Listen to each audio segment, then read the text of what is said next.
Howdy folks, I'm Mr. Ryan and welcome to Introduction to Statistics. This is your very first lesson in statistics in this course, and today is day one, and what we're going to learn about today is called descriptive statistics. Now, before we get into learning about the several descriptive statistics that I'm going to teach you, you are going to need a computer, probably a laptop computer or a desktop computer. You hopefully have your own or you are supplied one by your school. And I'm going to show you right now how to put a program on that computer that you're going to need to be able to do a lot of the things that we're going to do in this class. Okay? All right, here's my computer screen. And so hopefully you have you're probably watching this video on a computer or you're watching it on maybe your phone or another device. But here's what you need to do. Look down at the bottom of your, in your taskbar, okay? And what you're looking for is you're looking for something that looks like Word. The name of the program we're going to use is called Excel. That's E-X-C-E-L. And it looks like basically a green, kind of a green square button with an X in it. And if you don't see it down here, then what you're going to do is come over to the search bar, and what we're going to do in there is we're going to type in E-X-C-E-L.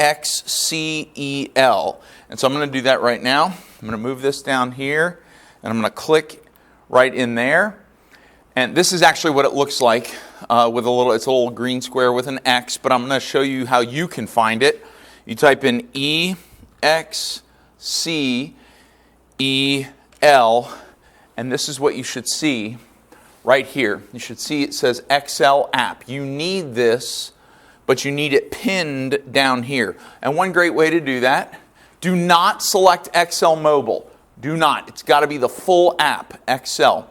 So we're going to go up here and we're going to click on that. And when I click on that, it's going to open up Microsoft Excel. Now you can see that I have used Excel a lot. And now, before I use Excel, I'm going to come down here to the right, or down to the taskbar, and what I'm going to do is I'm going to right-click on it. So I'm going to right-click the mouse, and it's going to pull up this menu, and I want to go to here where it says Pin to Taskbar. Now the reason that, and then I'm going to click left-click. The reason I want to pin this to the taskbar is I'm now going to close Excel. So I'm going to go up to the upper right and hit the X. And now when I close out Excel, you can see now that the icon is in the taskbar now. So that means I don't have to go over here and type in Excel every time I want to use it, because you're going to use Excel a good bit in this class. So now you can go to your desktop, you can just go down here, let's find that, and you can just left click on the icon for Excel, and boom, Excel opens up. Okay? So why don't you go ahead and open up Excel in your computer. And what I'm going to do is I'm going to show you how to put in what's called a tool pack. When we use Excel, when you first install Excel or first start using Excel, and I'm going to go up to blank workbook, that's where you want to go. Go to blank workbook, you're going to do that a lot, and left click on blank workbook, and this is what it'll open up. These little rectangles are called cells, C-E-L-L, like the cells in your body. But the cells in your body, most of them, they are not rectangular like this, but we call these cells. And what we do in these cells is we type in a whole bunch of numbers. That's basically what we do. Now, statistics is one of the main issues in statistics, or one of the main things that we're concerned with, is called data. Okay, so we deal with data. And so if you look at the top right up there, I'm going to move my cursor over there, you can see the word data next to the word formulas and next to the word review. So we're going to go to data, and we're going to left click, and that's going to now bring up the menu for all the data tools. And all the way over here on the right, do you see where it says outline? There's supposed to be a data analysis pack next to outline, but it's not there, and it's probably not there on your computer either. So what we have to do is we have to put the data analysis pack there, and that's what I want to do right now. I want you to follow along with me right now to put the data analysis pack on Excel on your computer. So we're going to go over here to File, So do you see data, formulas, page layout, then insert, then home, but then file. And we're going to click on file. That's going to open up this menu. You want to come all the way down here to the left. You'll see options in the bottom left. So we're going to scroll down to options, and we're going to left click on options, and that's now going to open up this pop-out window, okay? And it says Excel options. And what you're going to do is you're going to come down here to where it says add-ins, because this Toolpack is an add-in. So we're going to bring the arrow over to where it says add-ins, and we're going to left click. Now when we click this, sometimes it takes about like 5 or 10 seconds. So we're going to count, okay? We're going to click it. 1, 2, okay, it only took a couple seconds. But for you, you could count up to 10 before it actually comes up. Now, once you've clicked on add-ins, it should say add-ins up here, and we're going to go all the way down here to where it says manage Excel add-ins. If this doesn't say Excel add-ins, hit this arrow and make it say Excel add-ins. And we're going to go to go. So now we're going to click on go. And this is what we want. This, not the second one, not the VBA. We want the very first one, Analysis Toolpack. You're going to put a check mark in that box right there. So put a check mark right there, and then come over here to OK, and left click on OK. And now watch what's going to happen. See what it did? Look at outline up there. We're in data, but over here, see outline, and next to outline it says data analysis. We need that data analysis toolpack in order to be able to do statistics in this class, okay? So that is how you put the data analysis toolpack on your Excel on your computer, and you're going to need to do that a lot, okay? All right, so now what we're going to do is we're going to start talking about the descriptive statistics. All right, so today I'm going to show you how to use Excel to take a set of data. All right, well, let's talk about that first. What is a set of data? A set of data is just a group of numbers. You know, you got to have at least 2 numbers, but usually it'll be more like 15 or 20 numbers. It could be as many as 100 numbers, or maybe even 1,000 numbers. In this class, we'll usually work around maybe between 12 and 50 numbers in most of the things that we do. So, what is data? What do these numbers generally represent? The data numbers that we're going to work with typically are numerical measures of qualities of people or things. So, for example, we're in the school building, the Rockdale Career Academy, so we're in RCA here, and what you could do is you could go through every single classroom. Let's say that there are, I don't know, probably 30 or 40 classrooms in this building. Go into every single classroom and count the number of chairs in that classroom. And let's say that one classroom may have 33 chairs. Another classroom has 57 chairs. Another classroom has 26 chairs. Then there's another classroom that has 28 chairs. Then there's another one that has 46 chairs. And another one has 46 chairs. Then the 7th classroom has 52 chairs. Okay, and you go on and on and on until you measure the number of chairs in every single room. And what will happen is after you measure the number of chairs in every single room, you'll just have a list of numbers. All of the numbers from all the different classrooms of how many chairs. And you would name that data number of chairs in classroom. And what you now have is a list of data. Okay? Data is the word, okay? And data is a whole bunch of numbers that are countable qualities of ideas or of objects. Other things that you could measure are the height of students. So we could line up maybe 83 students and take like a tape measure or something and measure how tall they are. And so then let's say the first student you measure is 68 inches tall. And the next student is 64 inches tall. The next student is 71 inches tall. And then the next one is 65 inches. The next one after that is 68 inches. And we would go through all 83 students. And eventually we would have 83 numbers. 83 numbers. And that would be what is called a data set. A set of 83 numbers that are all the same quality but about different people. Here, these are the same quality, the number of chairs, but for each different classroom. And that is called a data set. And data sets are generally what we deal with in the subject of statistics. And one of the first things that you learn how to do with a data set is how to identify that data set's descriptive statistics. And so that's what I'm going to explain now. Today you're going to learn how to identify 6 of the basic statistics of a data set. Okay? All right, so let's look at what those 6 qualities are. By the way, I already said this. I am Mr. Ryan, and this is Introduction to Statistics. We are in day 1. And on day 1, you are going to learn about descriptive statistics. We are going to use descriptive statistics almost every day of the semester. Every day you're learning something, you are probably going to be dealing in some kind of descriptive statistic or a group of descriptive statistics about one or more data sets. Okay?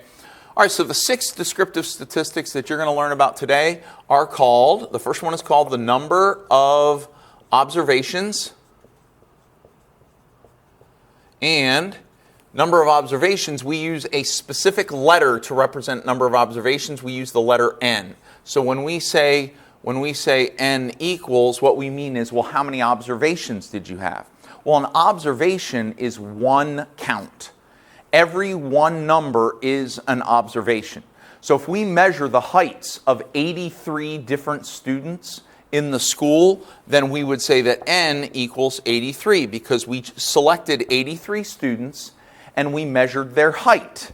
We observed 83 different units out of the school. Okay? So that is the number of observations. The second descriptive statistic we're going to look at is, this is the first one. The second one we're going to look at is called the mean. And the mean, very basically, is the average.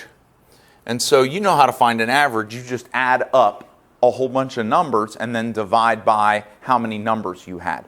And so, for example, if we did the 83 students, if N was 83, then to find the average, what we would do is we would add up all the heights. You know, one person was 60 inches tall, one person was 71 inches, one person was 65, another one was 68 inches, ... right, plus ... plus the last one, let's say, is 69 inches tall, okay? And so then we divide that by 83, right? Which means that we're dividing by the N. When you find an average, you add up all 83 numbers and then divide by 83. But if the number of observations is 52, then you would add up all 52 numbers and divide by 52. Okay? But I don't want to teach you how to calculate a mean on paper. I'm going to show you how to find the mean of a data set in Excel using the Data Toolpack. Okay? All right, so we know what the mean is. By the way, what is a mean? A mean is very basically, or very simply, it is a middle number. A middle, well, let's say a middle-ish number. Okay? It's a middle-ish number. It's a number that's somewhere near the middle. Technically, the term in statistics it says that it is a measure of, it's called central tendency. Central tendency. See, we like numbers near the middle. The mean is basically a representative number. It is one number that represents all of the numbers. So let's say that you brought all of the numbers into a room like this. You brought in 1, and you brought in 2, and 7 is over there in the corner, and 53 is over there in that corner. and 99 is over there hanging out with 36 and 82. Okay, you've got 100 numbers in the room that range from 1 all the way up to 100. And they're all standing around in the room hanging out. Now, that's a lot of numbers to have in one room, because this room is not, I don't think the fire marshal will be okay with having 100 people in this room. Although these aren't people, these are numbers, right? Okay, so, and let's say that somebody came into the room and said, okay, numbers, we need one number that represents all of you at once. Just one number. You're not allowed to send out 7 different numbers to represent you. You have to pick one number in the whole room to represent all of you at the same time. And so, 1 gets together with 7 and 4 and 9, and they say, hey, why don't we pick 5? Let's send 5 out as our representative, okay? 5 understands us. 5 understands me. I'm the number 1, and 5 understands me because we live near each other, right? So let's pick 5, okay? So number 1 stands up and says, hey, I think we should send 5 out to represent us. And 98 speaks up and says, no, 5 doesn't know anything about me. I'm 98. He's all the way at the other end of the neighborhood. He doesn't understand me. He doesn't understand me as 98. I'd rather send in 92. 92 is much more like me because we're near the top end of the neighborhood. And so there's all these arguments, and everybody's like, well, 37 wants to send in 36, and 78 wants to send in 72, and it gets crazy. Finally, they all agree that there's really only one number that can represent all of them as evenly as possible, and that is 50. They might take 49. They might take 51, that'd be okay too, but really it needs to be a middle number. It's got to be a number near the middle, because numbers near the middle are better able to represent all of the numbers than any of the other numbers that are near the ends, okay? And that's why we really like, in statistics, we really like middle numbers.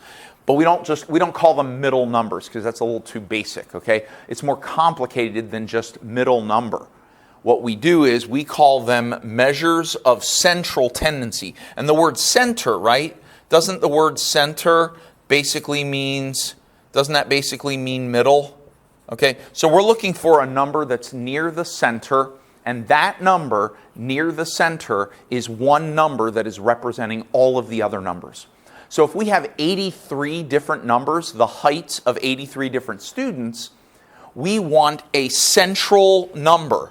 We want a number that's near the center of that group, and that one number is going to represent all of the other numbers. And when we add up all the numbers and divide by how many numbers we have, when we identify the mean, that is one way of getting a center number. And we use the mean or the average. We use that one a lot in statistics. Okay? All right, so then we're only going to deal really in 2 measures of central tendency. So the mean is one of them. The second one, which we're going to say is descriptive statistic number 3, is called the median. Oh, I forgot to mention something. The mean is usually represented by the letter X with a line over the top, right? X with a line over the top. And what we call that line a bar. And what we say is, we say X bar. That's what you would say out loud. Instead of saying what is the mean, you would say what is X bar. Okay, so let's say that X bar is 67.3 out of the group of 83 people. Okay, so we add up all 83 heights, divide by 83, and we get 67.3, and therefore the average or the mean or the X bar of all the heights is 67.3, and we'll put inches on here. All right. So then the median. The median is, you probably already know what the median is, but very simply, the median is the middle number. It is literally the middle number, okay? So if there are 83 numbers, there are 41 in the bottom, 41 in the top, and then one more in the middle, because 41 plus 1 plus 41 is 83. So there is one number that's right there in the middle, one of them. That is called the median. Let's say that the middle number, when we did all the heights, let's say that the middle number was, I don't know, let's say it was 65. And so then we would say that the median of all 83 numbers is 65. Now, by the way, it's the middle number after listing all the numbers from smallest to largest. From smallest to largest. Now, I want you to understand, you're not going to find the median in this class by listing all the numbers. I'm not going to give you 83 numbers and then you have to put them all in order from smallest to largest and then count up to the 42nd number and circle it. We're going to use Excel to find the median. Excel can find the median in less than a second. And so I'm just going to show you how to use Excel to find the median of a data set. Okay? All right, so the fourth descriptive statistic that we're going to look at is called the range. Now, the range is called a measure of dispersion. A measure of dispersion. Now, what does dispersion mean? Dispersion means how far spread out are the numbers. You know, are they, if the middle number is 65, are the numbers, do all the numbers basically go from 64 up to 66 and the middle number is 65? Is that what we're looking at here? In that case, the dispersion is not very large. It's very narrow, okay? Or what if the smallest number is like 53 and the largest number is like 78, okay? And then the middle number, wherever the middle is at 65, okay? This one, there's a lot more numbers. It's a wider array of numbers. They go lower. The smallest number is much lower, and the largest number is much higher than 64 and 66, okay? So that's what dispersion is. Here's an example that I like to give sometimes.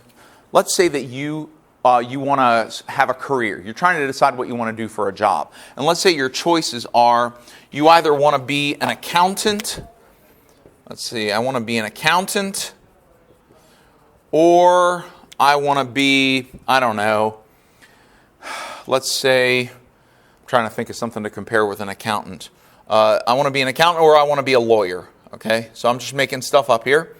I want to be an accountant or a lawyer. And let's say that somebody says, well, you should be a lawyer because the average salary for a lawyer is $120,000 a year. $120,000 a year, okay? And then let's say an accountant, the average income for an accountant, let's say, is $98,000 a year. Well, with just the mean, just having the middle number, the measure of central tendency, you know, obviously people would probably choose lawyer. They say, well, I'm guaranteed to make more money as a lawyer because the average income for a lawyer is like $22,000 higher than an accountant. So if I want to make more money, I should choose to be a lawyer. Well, hang on a second here. That's the middle number, okay? Well, what if we look at the dispersion and we look at what's called the range, okay? And the range very simply is the largest number minus the smallest number, okay? The largest number minus the smallest number, okay? So let's say that the lowest paid accountant makes $87,000 a year and the highest paid accountant makes $140,000 a year, okay?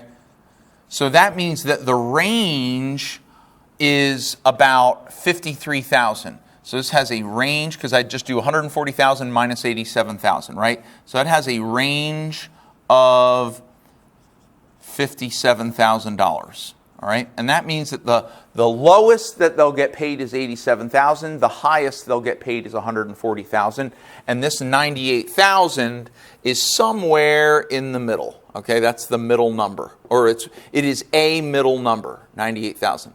It's the measure of central tendency. That's an accountant. All right, then a lawyer. But let's say for a lawyer, the lowest paid lawyer is makes $46,000 a year, and the highest paid lawyer makes about $280,000 a year. Okay, so that's a very large range. That range, actually, let's put the 46,000 up here for consistency. 46,000. So the range of income for a lawyer now is about $234,000.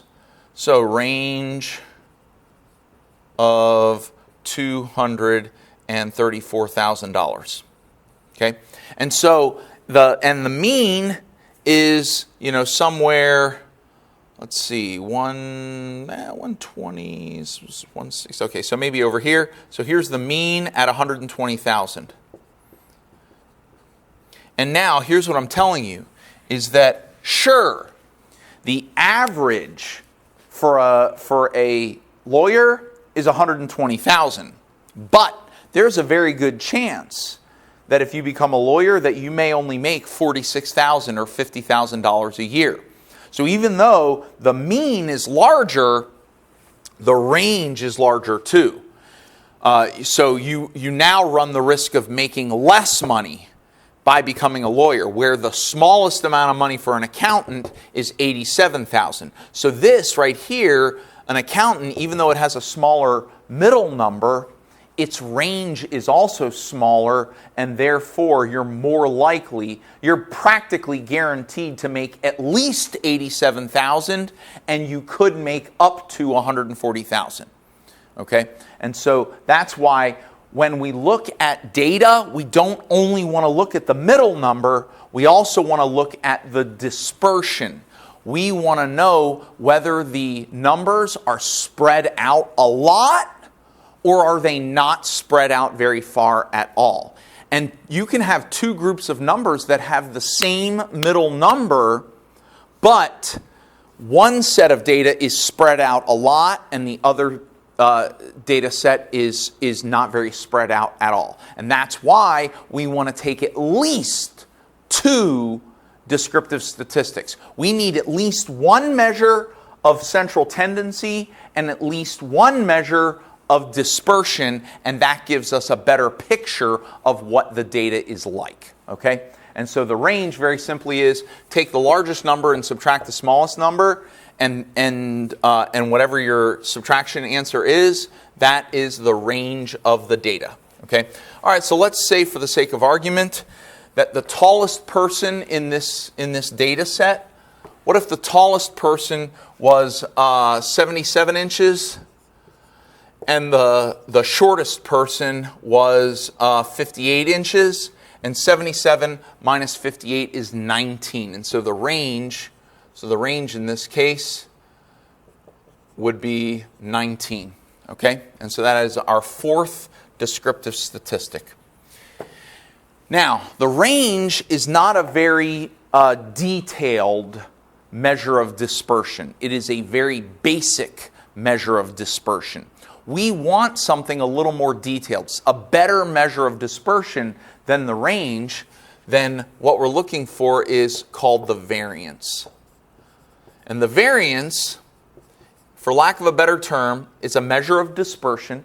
The variance is like a really complicated range. The larger the variance,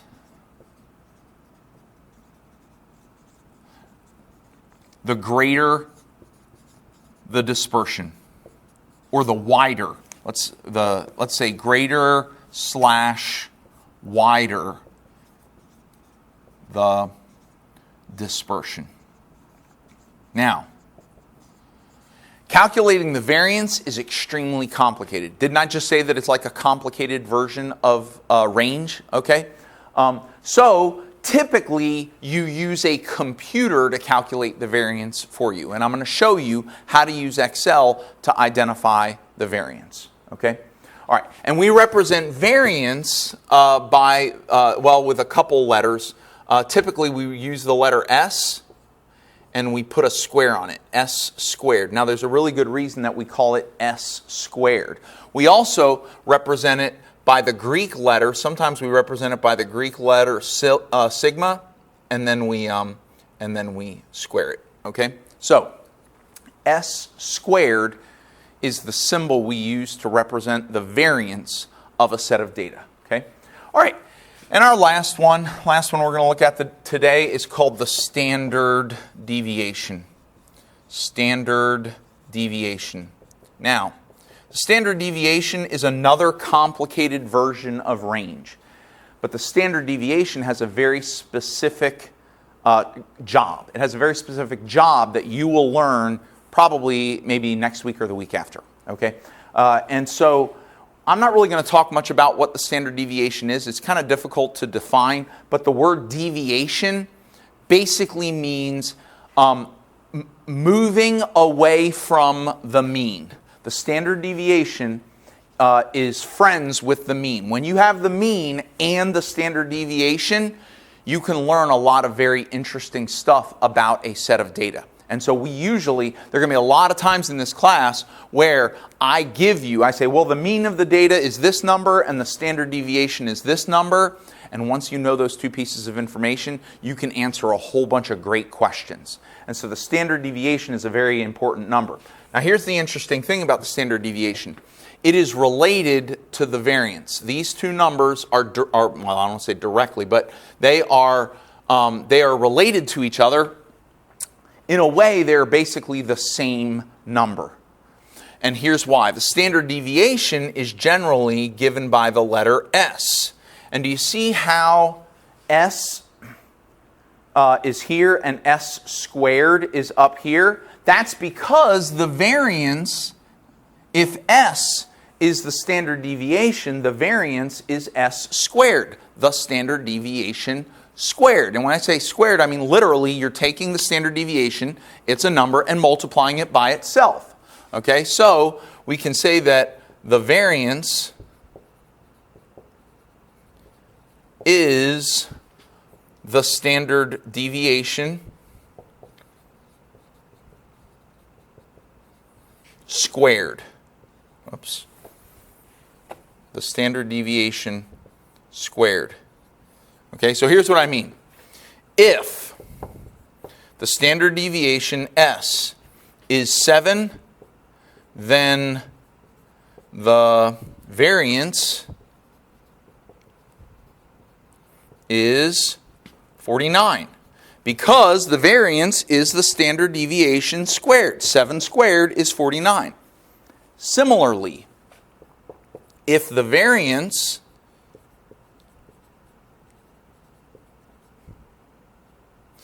is 25, then the standard deviation, well, you think about this for a minute, right? If the variance is the standard deviation squared, then wouldn't that make the standard deviation the square root of the variance? And the square root of 25 is 5. So if the variance of a set of data is 25, then the standard deviation is 5. We can also say if the standard deviation is 5, the variance is 25. The variance and standard deviation are related to each other as a square or a square root. Okay? The variance is always the square of the standard deviation, and the standard deviation is always the square root of the variance. Okay? All right, so these are our 6, and I'll put over here a 6 in front of here, 6 descriptive statistics, okay, on day 1. These are our 6 descriptive statistics, and what we're going to do now is I'm going to show you a set of data that we are going to enter into Excel, And then we're going to, after we enter it into Excel, we are going to identify, with Excel, we're going to identify the number of observations, the mean, the median, the range, the variance, and the standard deviation.